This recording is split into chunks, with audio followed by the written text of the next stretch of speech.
Hello दोस्तों, स्वागत है आपका हमारे tube channel mission lecturer UK 2025 पर। तो दोस्तों, आज की क्लास में बात करेंगे प्रवक्ता राजनीति विज्ञान की एक प्रीवियस ईयर क्वेश्चन पेपर को लेकर। जो प्रश्न पत्र द्वितीय है दोस्तों, काफ़ी हेल्पफुल ये पेपर रहेगा। और इस प्रश्न पत्र में दोस्तों पूरे 50 बहुविकल्पी प्रश्न हैं, जिसमें से प्रत्येक प्रश्न 2 अंक का है और सभी प्रश्न अनिवार्य हैं। यानी कि ये पेपर जो है पहले आया हुआ है और ये प्रैक्टिस सेट के तौर पर आपके लिए हेल्पफुल होने वाला है। बहुत ज़्यादा महत्वपूर्ण ये श्रृंखला रहेगी दोस्तों, बिना स्किप किए पूरे क्लास को ज़रूर वॉच कीजिएगा। और साथ ही दोस्तों, जो भी प्रवक्ता राजनीति विज्ञान के अभ्यर्थी हैं, उन सबसे हमारे हम्बल रिक्वेस्ट है, आप हमारे ज्वाइन सेक्शन में जाके मेंबरशिप ज्वाइन कर लें। मात्र 59 रुपीज़ की ये मेंबरशिप रखी गई है और जहां आपको प्रैक्टिस सेट लगातार देखने को मिलते रहेंगे। तो बिना स्किप किए पूरे क्लास को ज़रूर वॉच कीजिएगा दोस्तों। तो स्टार्ट करते हैं आज की क्लास का पहला क्वेश्चन, और साथ ही आपसे रिक्वेस्ट है, आप अपने दोस्तों को इसको शेयर जरूर कीजिएगा। तो प्रश्न है दोस्तों, यह किसका कथन है कि कौटिल्य का अर्थशास्त्र उग्र मैकियावेलियावाद का उदाहरण है? इसकी तुलना में मैकियावेली का प्रिंस अहानिकारक है। तो दोस्तों, यहाँ पर जो कौटिल्य का अर्थशास्त्र को जो है उग्र मैकावेलियावाद का उदाहरण माना गया है। तो ये किसने माना था, किसका कथन था ये? तो ऑप्शन है वेबर या मॉर्ग्यूट्यू या वॉल्ट या किसिंजर। तो दोस्तों, ये जो कथन है, ये कथन है वेबर का। किसने कहा था? ये वेबर ने कहा था दोस्तों कि कौटिल्य का अर्थशास्त्र उग्र मैकियावेलियावाद का उदाहरण है।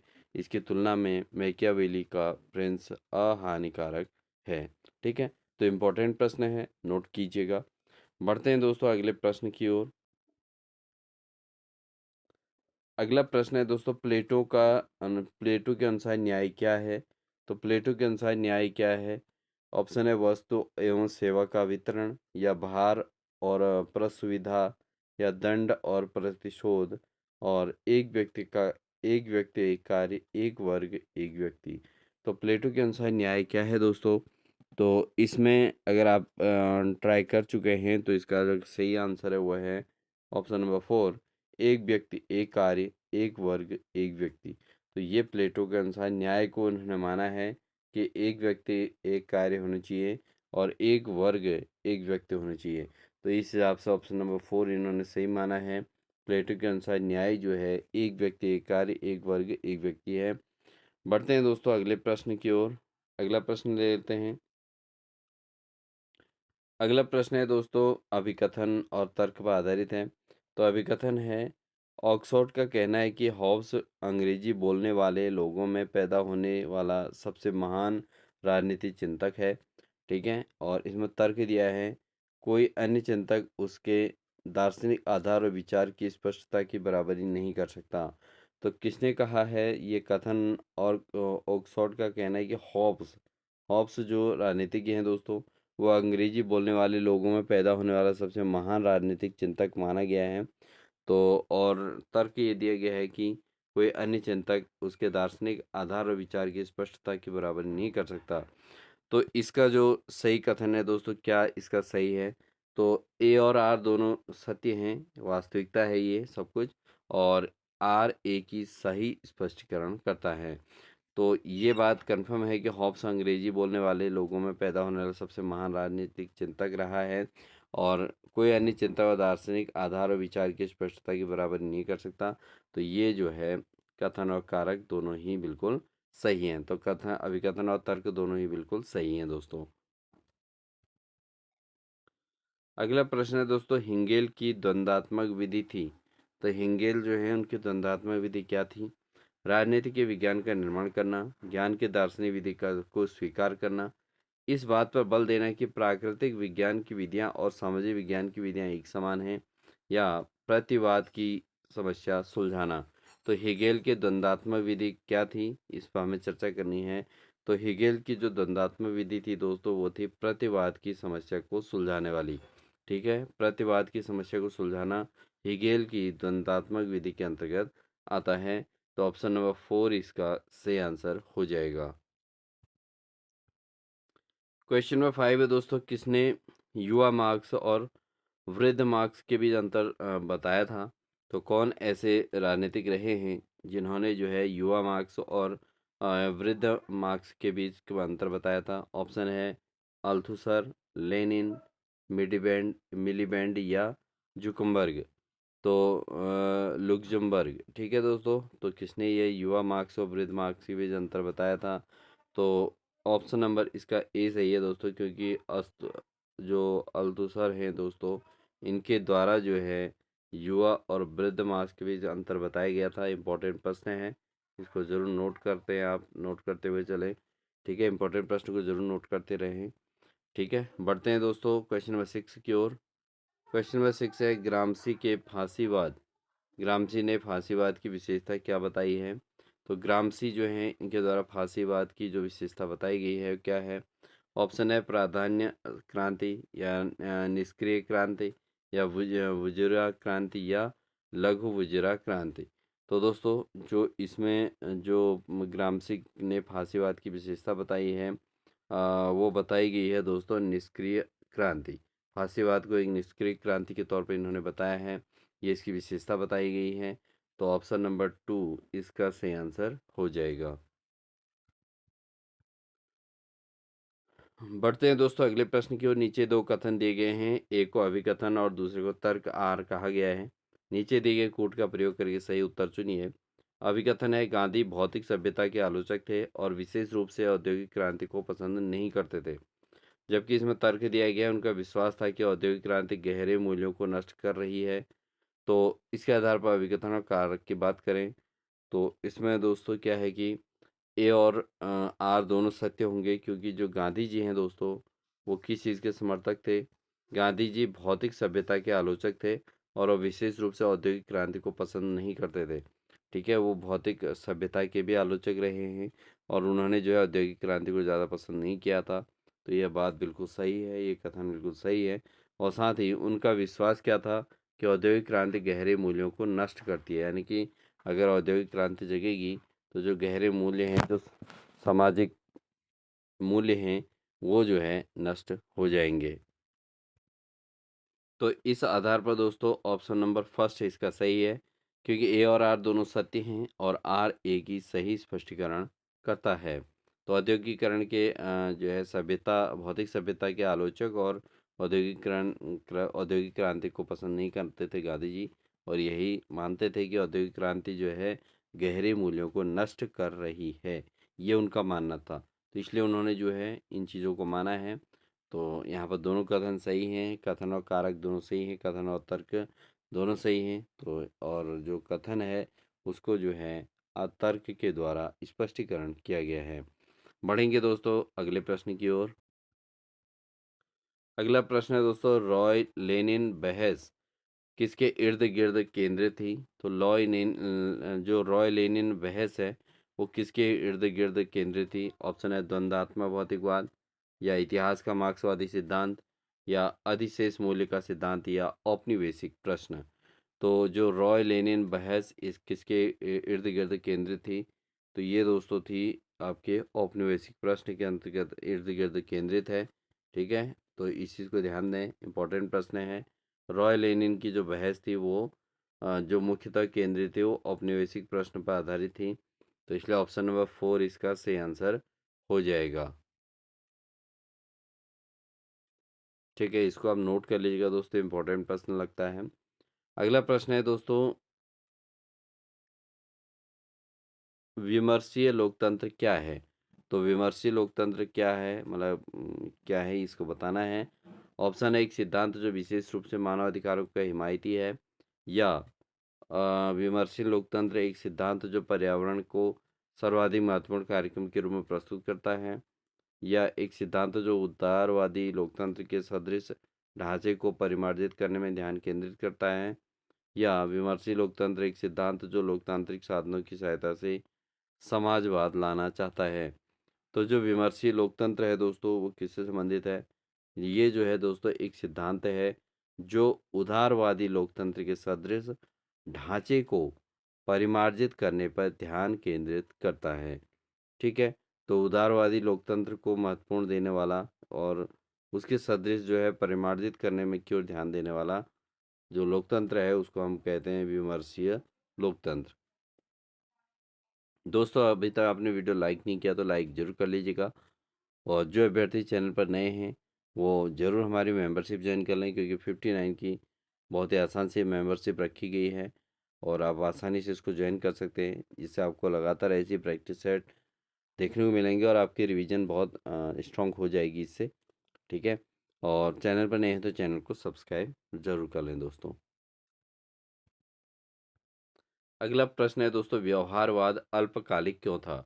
तो जो व्यवहारवाद है वो उसको अल्पकालिक क्यों माना गया है? क्योंकि वह सर्वसम्मति प्राप्त करने में अक्षम था, या इसमें अत्यधिक सैद्धांतिक हठधर्मिता थी, यह किसी स्थान विशेष तक सीमित था, या यह शीत युद्ध के पूर्वाग्रह से ग्रसित था। तो जो व्यवहारवाद है दोस्तों वो अल्पकालिक इसलिए रह गया क्योंकि ये जो है क्योंकि सर्वसम्मति प्राप्त करने में अक्षम था। ठीक है, तो व्यवहारवाद अल्पकालिक इसलिए हो गया है क्योंकि ये सर्वसम्मति प्राप्त करने में अक्षम हो गया था, इसलिए जो है ये अल्पकालिक ही चला था। तो ऑप्शन नंबर फर्स्ट इसका सही आंसर हो जाएगा। बढ़ेंगे दोस्तों अगले प्रश्न में। नीचे दो कथन दिए गए हैं, एक को अभिकथन ए और दूसरे को तर्क आर कहा गया है। नीचे दिए गए कूट का प्रयोग करके उससे उत्तर चुनना है। तो अभिकथन ए है, वेबर के अनुसार तुलनात्मक राजनीति को संस्कृति के बेहतर ढांचे में समझा जा सकता है, और उन्होंने यह कार्य मार्क्स के आर्थिक नियतिवाद के सिद्धांत की धज्जियां उड़ाकर किया। ठीक है, तो वेबर के अनुसार जो तुलनात्मक राजनीति है उसको संस्कृति के बेहतर ढांचे में समझा जा सकता है, और उन्होंने यह कार्य कब किया था? मार्क्स के आर्थिक नियतिवाद के सिद्धांत की धज्जियां उड़ाकर किया था। ये अभिकथन है, ये बिल्कुल सही है दोस्तों, ये बिल्कुल सही कथन है। और साथ ही इसमें तर्क दिया गया है, क्योंकि इस अस्वीकृति के बिना उनका सिद्धांत पूर्णतः अतर्क संगत था। तो अगर इस सिद्धांत को अप्लाई नहीं करते हो तो फिर उनका सिद्धांत जो है पूर्णतः अतर्क संगत हो जब माना जाता। तो इसलिए जो है यहाँ पर कथन और तर्क दोनों सही हैं। तो इस आधार पर देखें तो दोस्तों इसका फर्स्ट ऑप्शन सही रहेगा, क्योंकि ए और आर दोनों सत्य हैं और आर ए का सही स्पष्टीकरण करता है। बढ़ते हैं दोस्तों अगले प्रश्न में। नीचे दो कथन दिए गए हैं और ए को अभिकथन और दूसरे को तर्क माना गया है। तो ये ऐसे प्रश्न दोस्तों इस बार प्रवक्ता एग्जाम में बहुत ज़्यादा आने वाले हैं, इस चीज़ को आप समझ लीजिए। 300 क्वेश्चंस का कलेक्शन होना है, 300 नंबर का पेपर होना है, 2 पेपर होने हैं, तो पेपर में इसी प्रकार के क्वेश्चन की अधिकता बनी रहेगी। तो यहाँ पर भी हम उन्हीं चीज़ों को प्रैक्टिस कराने वाले हैं जो आपके लिए कठिन हों और एग्ज़ाम के लिए आपको प्रिपेयर करने में हेल्पफुल बने। ठीक है, तो यहाँ पर अभिकथन ए और तर्क आर दिया गया है, और यहाँ पर अभिकथन ए कहता है कि संस्थागत उपागम से राजनीति के परिदृश्य का खाका तैयार करने में मदद मिल सकती है। तो ये तो हो गया अभिकथन कि संस्थागत उपागम से राजनीति के परिदृश्य का खाका तैयार करने में मदद मिल सकती है। बिल्कुल सही बात है, क्योंकि किसी भी संस्थागत उपागम जो होती है वो राजनीति के परिदृश्य को तैयार करने में हेल्पफुल होती है। अगर हम इसमें तर्क की बात करें, क्योंकि उस कार्यकलाप का उद्देश्य व्यक्तिगत स्वतंत्रता और सामूहिक समानता के स्पर्धी मूल्यों को में सामंजस्य स्थापित करना है। तो ये इसका तर्क है और तर्क बिल्कुल सही है दोस्तों। इस आधार पर अगर हम देखें तो इसका जो है ऑप्शन नंबर ए सही बनेगा कि कथन ए और आर दोनों सही हैं। अभिकथन ए सही है और तर्क आर भी सही हैं, और आर के द्वारा ए की जो है सही व्याख्या हो रही है, स्पष्टीकरण हो रहा है। तो ऑप्शन नंबर फर्स्ट इसका सही आंसर हो जाएगा दोस्तों। दोस्तों अगर आपने वीडियो अभी तक लाइक नहीं की तो बिल्कुल लाइक कर दीजिएगा, और जो भी अभ्यर्थी चैनल पर नए हैं तो चैनल को सब्सक्राइब कर लें, और साथ ही मेंबरशिप ज्वाइन कर लें। 59 की बहुत आसान सी मेंबरशिप है, ज्वाइन कर लीजिएगा। आपको लगातार प्रैक्टिस सेट इसी मेंबरशिप पे देखने को मिलने वाले हैं। ठीक है, तो लगातार इसमें प्रैक्टिस सेट आती रहेंगी और आपकी प्रिपरेशन बहुत मजबूत हो जाएगी। 59 अमाउंट बहुत ही न्यून है दोस्तों, और इसको आप आराम आराम से अफोर्ड कर सकते हैं, और जो है लगातार हमसे क्लासेस ले सकते हैं। अगला प्रश्न है दोस्तों, ईस्टर्न के अनुसार कौन सी सदी वैज्ञानिक विधि का युग है? तो ईस्टर्न के अनुसार कौन सी सदी को वैज्ञानिक विधि का युग माना गया है? ऑप्शन है 17वीं सदी, 18वीं सदी, 19वीं सदी या 20वीं सदी। तो ईस्टर्न के अनुसार कौन सी सदी वैज्ञानिक विधि का युग है? तो ईस्टर्न एक जो है राजनीतिज्ञ रहे हैं, ठीक है? तो इनके अनुसार कौन सी सदी वैज्ञानिक विधि का युग है? तो दोस्तों वह है 19वीं सदी, ठीक है? 19वीं सदी जो है वैज्ञानिक विधि का युग है, क्योंकि इसमें वैज्ञानिक जो है खोजें हुई हैं बहुत अधिक मात्रा में। तो इसको जो है 19वीं सदी का वैज्ञानिक विधि का युग इन्होंने 19वीं सदी को घोषित किया था। तो इसका ऑप्शन नंबर थर्ड सही हो जाएगा। और आप भी अपना आंसर ज़रूर मैच कीजिएगा और लास्ट में कमेंट सेक्शन में ज़रूर दीजिएगा कि आप ऐसे पेपर में कितना स्कोर कर पा रहे हैं।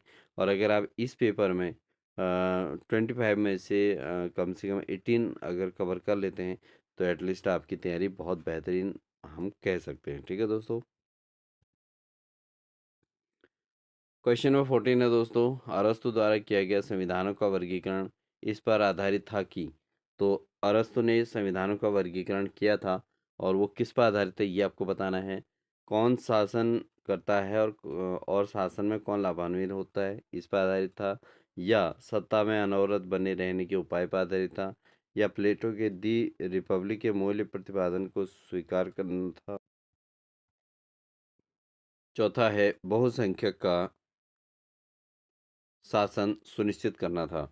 तो अरस्तु द्वारा जो किया गया संविधानों का वर्गीकरण है दोस्तों, वो जो आधारित था वो था मेन कौन शासन करता है और शासन से कौन लाभान्वित होता है, इसको ज़्यादा रिप्रेजेंट करता था अरस्तु का संविधानों का वर्गीकरण, ठीक है?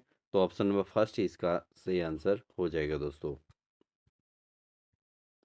अगला प्रश्न है दोस्तों, निम्न में से कौन देश में अर्ध राष्ट्रपति प्रणाली संचालित है?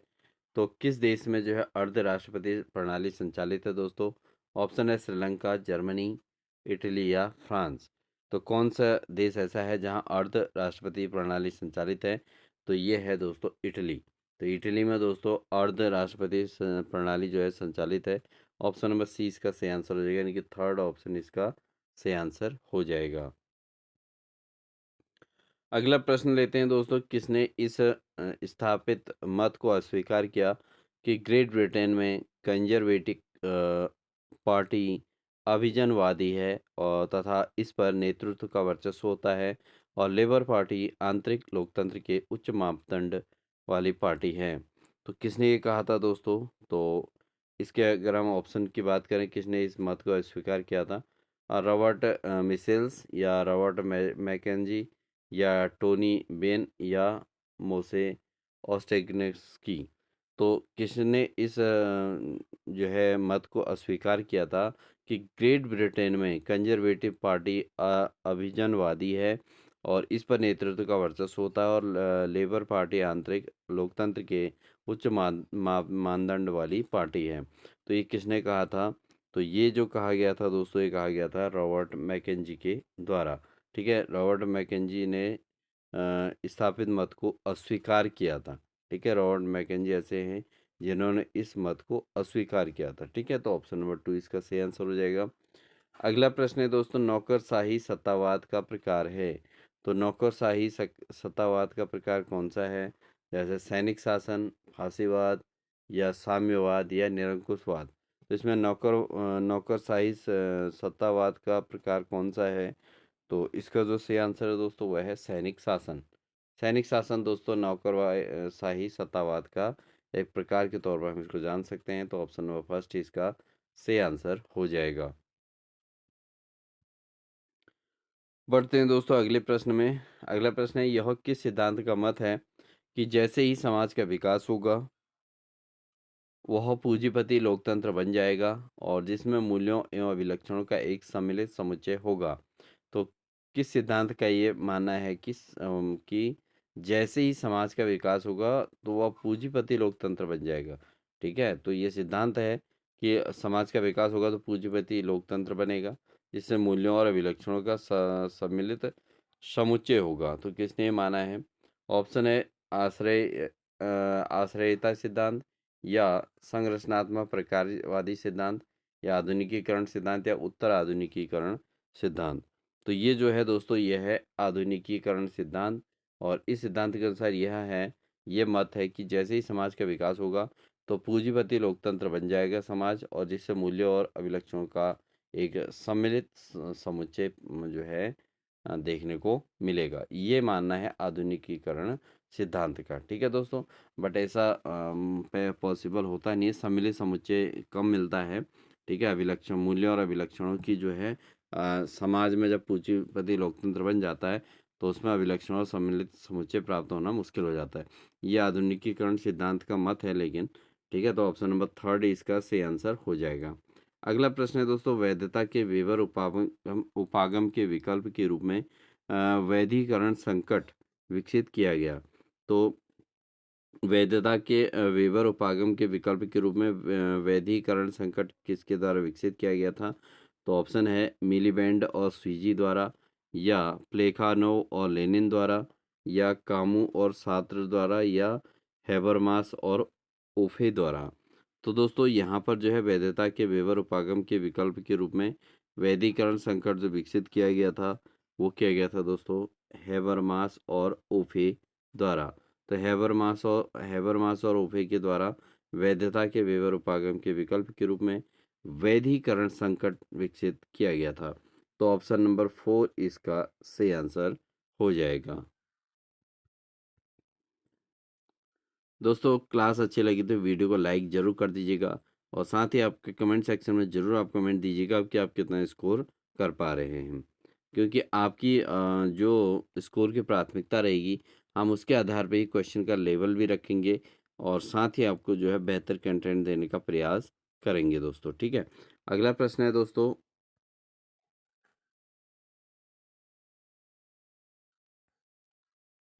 यह किसने कहा है कि क्रांति का अभिप्राय किसी एक भूभागी राजनीतिक सत्ता को चलाने वाले किसी प्रभारी समूह का किसी अन्य समूह द्वारा सशक्त आकस्मिक प्रतिस्थापन है? तो ये किसने कहा था कि क्रांति का अभिप्राय क्या है कि किसी एक भूभागी राजनीतिक सत्ता को चलाने वाले किसी प्रभारी समूह का किसी अन्य समूह द्वारा सशक्त आकस्मिक प्रतिस्थापन है? ऑप्शन है हना आरेन, या थेडा स्कोकपॉल, या क्रेन विंटन, या रॉबर्ट जॉनसन। तो ये किसने कहा था दोस्तों? ये कहा गया था क्रेन विंटन के द्वारा। किसके द्वारा? क्रेन विंटन का ये ने कहा था कि क्रांति के अभिप्राय, क्रेन विंटन ने दोस्तों ये कहा था, क्रेन विंटन इनका नाम है, और इन्होंने कहा था कि क्रांति का अभिप्राय किसी एक भूभागी राजनीतिक सत्ता को चलाने वाले किसी प्रभारी समूह का किसी अन्य समूह द्वारा सशक्त आकस्मिक प्रतिस्थापन होता है। तो ऑप्शन नंबर थर्ड इसका सही आंसर हो जाएगा। बढ़ते हैं दोस्तों क्वेश्चन नंबर 21 की ओर। निम्न की घटनाओं को उनके सही कालक्रम में व्यवस्थित कीजिए और नीचे दिए गए कूट का सही उत्तर चुनिए। जैसे पूना पैक्ट है, तीसरा गोलमेज सम्मेलन है, स्वराज पार्टी है, कम्युनल अवार्ड है, नेहरू रिपोर्ट है। तो दोस्तों ये जो है आपके पास जो चीज़ें मिली हुई हैं 5 के 5, इनको जो है सही कालक्रम के अकॉर्डिंग व्यवस्थित करना है कि यानी कि कौन सी घटना पहले हुई थी उसको हमें व्यवस्थित करना है। तो अगर हम इसके व्यवस्थित स्वरूप को देखें तो दोस्तों सबसे पहले कौन सा आना चाहिए? सबसे पहले हुआ था स्वराज पार्टी। ठीक है, तो स्वराज पार्टी का गठन हुआ था। फिर उसके बाद नेहरू रिपोर्ट आई थी। ठीक है, उसके बाद फिर कम्युनल अवार्ड विकसित हुए थे, कम्युनल अवार्ड डिस्ट्रीब्यूट हुए थे, फिर पूना पैक्ट हुआ था, और फिर गोलमेज सम्मेलन, तीसरा गोलमेज सम्मेलन हुआ था। ठीक है, तो ये सारी चीज़ें इसके अंतर्गत आती हैं। Swaraj party, Nehru report, communal award, Poona pact, तीसरा गोलमेज सम्मेलन। तो इस आधार पर ऑप्शन नंबर बी इसका बिल्कुल सही आंसर है, और ये बिल्कुल इम्पोर्टेंट है दोस्तों, इसको भी आप ज़रूर नोट कर लीजिएगा। बढ़ते हैं दोस्तों अगले प्रश्न में। क्वेश्चन नंबर 22 है दोस्तों, निम्न में से किस दल ऑब्लिक समूह को कैबिनेट मिशन ने मान्यता प्रदान नहीं की? तो कौन सा दल और समूह ऐसा था जिसको कैबिनेट मिशन ने मान्यता प्राप्त नहीं की, प्रदान नहीं की थी? तो मुस्लिम लीग, कांग्रेस, सिख, या द प्रिंसेस गिल्ड। तो किस दल या समूह को कैबिनेट मिशन ने मान्यता प्रदान नहीं की थी? तो वो है दोस्तों आपका सिख। ठीक है, तो सिख समूह को कैबिनेट मिशन ने मान्यता प्रदान नहीं की थी। ठीक है, तो ऑप्शन नंबर थर्ड इसका सही आंसर हो जाएगा दोस्तों। ठीक है दोस्तों, आई होप आपको क्लास अच्छी लग रही होगी। तो अच्छी लग रही है तो प्लीज़ वीडियो को लाइक कर दीजिएगा, जिससे हमें मोटिवेशन मिलता रहेगा और लगातार आपके पास इसी प्रकार की क्लासेस आती रहेंगी। बढ़ते हैं दोस्तों अगले प्रश्न में। क्वेश्चन, निम्नलिखित में से कौन भारत के संविधान के अनुच्छेद 21 के क्षेत्र में आते हैं? तो अब यहाँ पर संविधान के 21 अनुच्छेद 21, क्योंकि आपके एग्जाम में संविधान से संबंधित क्वेश्चन बहुत सारे आएंगे, तो यहाँ पर 21 अनुच्छेद 21 के अंतर्गत कौन से क्षेत्र आते हैं पूछा गया है। इसमें अगर हम बात करें ऑप्शन की दोस्तों, सबसे पहले आश्रय का अधिकार दिया गया है, और उसके बाद फिर दिया गया है आपका अच्छी सड़कों का अधिकार, या ख्याति का अधिकार, शुद्ध पेय जल का अधिकार। तो ये 4 अधिकारों की यहाँ पर बात की गई है, तो इनमें से कौन से अनुच्छेद 21 के अंतर्गत आते हैं, ये बताना है दोस्तों। तो इसमें अगर हम बात करें दोस्तों, जो अनुच्छेद 21 है इसमें आश्रय का अधिकार भी है, और दूसरा अच्छी सड़कों का अधिकार भी है, सभी को मिला है अच्छी सड़कों का अधिकार। और ख्याति का अधिकार, कोई भी प्रसिद्धि प्राप्त कर सकता है, यानी कोई भी फेमस हो सकता है, तो ख्याति का अधिकार भी है। और शुद्ध पेयजल का अधिकार, ये तो ऑब्वियसली है ही। तो अनुच्छेद 21 के अंदर ये चारों आते हैं दोस्तों, तो इस आधार पर ऑप्शन नंबर 4 इसका सही हो जाएगा, ए बी सी और डी। तो 4 के 4 इसमें सारे के सारे दोस्तों अनुच्छेद 21 के अंतर्गत आते हैं। बढ़ते हैं दोस्तों अगले प्रश्न में। अगला प्रश्न है, निम्नलिखित में से कौन से मामले भारतीय संविधान को आधारभूत ढांचे के मूल तत्व पर विचार करते हैं? नीचे दिए गए कूट का सही प्रयोग करके उत्तर चुनें। इनमें से भारतीय संविधान के आधारभूत ढांचे की बात करनी है दोस्तों, तो आधारभूत ढांचे के जो मूल तत्व हैं उन पर चर्चा करनी है। ऑप्शन है इंदिरा गांधी, इंदिरा नेहरू गांधी बनाम राजनारायण। दूसरा है केशवानंद भारती बनाम केरल राज्य। तीसरा है एमपी गुप्ता बनाम भारत संघ, या चौथा है विनर्वा मिल्स बनाम भारत संघ। तो इनमें से कौन सा संविधान जो है, कौन सा मामला भारतीय संविधान को मूल आधारभूत ढांचे के मूल तत्व पर विचार करते हैं? तो दोस्तों अगर हम इसमें बात करें तो इसमें आपके पास नेहरू, ये भी नेहरू गांधी बनाम राजनारायण के बीच जो भारतीय संविधान के आधारभूत ढांचे के रूप में मूल तत्वों पर आधारित विचार हुआ था। इसके अलावा केशवानंद भारतीय बनाम केरल राज्य, और एमपी गुप्ता एसपी गुप्ता बनाम भारत संघ, और मिनर्वा मिल्स बनाम भारत संघ, ये चारों के चारों बिल्कुल सही हैं दोस्तों। तो इस आधार पर अगर हम देखें तो ऑप्शन नंबर 2 इसका सही बनेगा, क्योंकि इसमें ए बी सी डी चारों हैं। तो इस आधार पर ऑप्शन नंबर 2 इसका बिल्कुल सही आंसर हो जाएगा। ठीक है दोस्तों, लेते हैं दोस्तों आज की क्लास का अंतिम क्वेश्चन। इसके बाद के जो क्वेश्चन है इनको हम अगले क्लास में लेंगे। तो दोस्तों यहाँ पर भारत में विभागों की संबंधित संसदीय स्थानीय समितियों के बारे में नियम कब बनाए गए थे? तो भारत में जो विभागों के जो संबंधित संसदीय जो स्थानीय समितियाँ थी, इनके बारे में जो नियम कब बनाए गए थे? ऑप्शन है 1977, 1981, 1989 या 2010। तो दोस्तों इसका जो सही आंसर है वो क्या है? ये बनाए गए थे 1989 में। ठीक है, भारत में जो विभागों से संबंधित संसदीय स्थायी समितियों के बारे में जो नियम बनाए गए थे दोस्तों, वो बनाए गए थे 1989 में। ठीक है, 1989 में बनाए गए थे। तो ये है इसका सही आंसर। ठीक है दोस्तों, तो आई होप आपको हमारी क्लास अच्छी लगी होगी। क्लास अच्छी लगी तो वीडियो को लाइक कर दीजिएगा। चैनल पर नए हैं तो चैनल को सब्सक्राइब कर लीजिएगा, साथ ही बेल आइकन दबाकर ऑल नोटिफिकेशन ऑन कर लीजिएगा, जिससे आपको लगातार हमारी क्लासेस का नोटिफिकेशन मिलते रहेगा। साथ ही आपको लगातार प्रैक्टिस सेट मिलते रहे, इसलिए जो है आप हमारी मेंबरशिप ज़रूर ज्वाइन कर लें। बहुत आसान सी मेंबरशिप है दोस्तों, मात्र 59 की है, और अधिकांश अभ्यर्थियों ने इसको ज्वाइन कर लिया है। तो कुछ ज़्यादा आपको इन्वेस्ट नहीं करना है, 59 की मेंबरशिप लेनी है, और हमारे द्वारा लगातार इन क्लासेज को आपने अध्ययन करते रहना है। तो इससे आपकी एक बेहतरीन प्रिपरेशन होगी, साथ ही आपको चेक करने का मौका मिलेगा कि आप कितना स्कोर कर पा रहे हैं, और आप इसमें से जो भी क्वेश्चन आपको अलग नया लगे तो आप उसका नोट्स भी बना सकते हैं। और ये जो क्वेश्चन हम करा रहे हैं दोस्तों, ये आपके प्रीवियस पेपर से संबंधित क्वेश्चंस हैं, और बहुत इंपॉर्टेंट क्वेश्चंस हैं जो आपके लिए एग्ज़ाम में आपके लिए हेल्पफुल बनेंगे, और उसी समय आपको इसकी महत्ता का पता चलेगा। अगर आप इसको मिस करते हैं तो कहीं न कहीं आपकी तैयारी में कहीं न कहीं कमी महसूस होगी, और साथ ही आप जो है अपनी स्टडी को लगातार करते रहें। इसके लिए आपको ऑल द बेस्ट। मिलते हैं आपको नेक्स्ट क्लास के साथ, तब तक के लिए wish you all the best.